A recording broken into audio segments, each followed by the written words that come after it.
Middle asset دنیا کا وہ علاقہ جو ہر وقت کسی نہ کسی لڑائی میں جلتا رہتا ہے۔ عراق، سیریا، فلسطین، ایران، اسرائیل، یہاں کبھی امن کا سورج پوری طرح نکلا ہی نہیں۔ آپ نے بھی سوچا ہوگا کہ یہ ٹینشن کب ختم ہوگی؟ کیا یہ کوئی جیو پولیٹیکل گیم ہے؟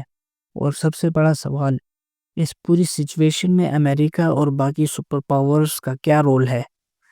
اور ہاں، ایک سیکرٹ بھی ہے جو شاید آپ کو پتہ نہ ہو۔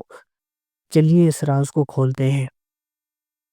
آپ کو پتہ ہے کہ مڈل ایسٹ کی باؤنڈریز اصل میں کالونیل پاورز نے بنائی تھی، بنا وہاں کے لوگوں کی سوچ سمجھے۔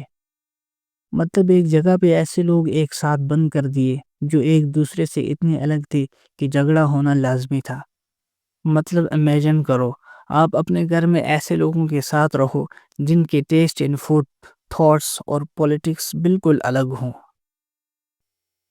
اور سب سے بڑا مسئلہ، اسرائیل اور فلسطین کا کنفلکٹ جو 1948 سے چلا آ رہا ہے۔ یہ صرف دو ملکوں کا نہیں بلکہ پوری مسلم دنیا کے لیے ایک ایموشنل اور پولیٹیکل ایشو ہے۔ اب آتے ہیں اس کردار پر جو سب سے زیادہ کنٹروورشل ہے، اور وہ ہے امریکہ۔ امریکہ کا رول مڈل ایسٹ میں اتنا سمپل نہیں جتنا لگتا ہے۔ کیا وہ سچ میں پیس لانے والا ہیرو ہے یا پھر ویلن بھی ہے؟ 2003 میں عراق وار کیا گیا جس میں امریکہ نے ویپنز آف ماس ڈسٹرکشن کا بہانہ بنایا، لیکن بعد میں پتہ چلا کہ یہ سب جھوٹ تھا۔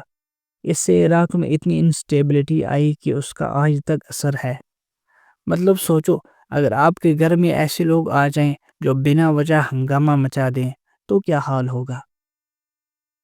سیریا میں بھی امریکہ نے اسد کو گرانے کے لیے اپوزیشن کو سپورٹ کیا، جس سے سول وار اور زیادہ کمپلیکس ہو گیا۔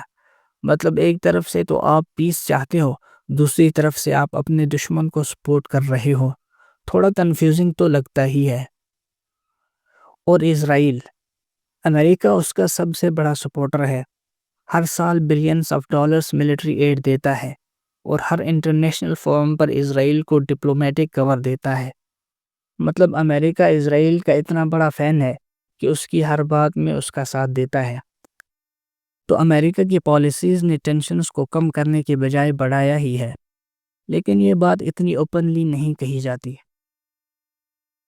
امریکہ اکیلا نہیں جو یہ گیم کھیل رہا ہے، دوسرے ابھرتے ہوئے سپر پاور چائنا اور رشیا بھی پیچھے نہیں، جو شاید آپ کے دماغ میں بھی نہ ہوں، لیکن ان کا بھی مڈل ایسٹ میں اپنا کھیل ہے۔ رشیا نے سیریا میں اپنی ملٹری طاقت دکھائی ہے اور اسد کو سپورٹ کر کے اپنے انفلوئنس بڑھاتا رہا۔ مطلب رشیا بھی چاہتا ہے کہ اس کا حصہ بھی بنے اس ڈرامے میں۔ لیکن چائنا کا گیم بالکل الگ ہے، اور وہ کبھی بھی وار نہیں کرتا، صرف اکانومک اور ڈپلومیٹک ٹائز بڑھاتا ہے۔ 2023 میں سعودی عربیہ اور ایران کے بیچ پیس ڈیل میں چائنا نے میڈیٹر کا رول ادا کیا۔ مطلب چائنا ٹھنڈا دماغ لے کر آیا ہے، جہاں سب کو سمجھانے کی کوشش کر رہا ہے۔ یورپ موسٹلی ہیومینیٹیرین ایڈ دیتا ہے، لیکن اسٹریٹجک لیول پر زیادہ ایکٹیو نہیں ہے۔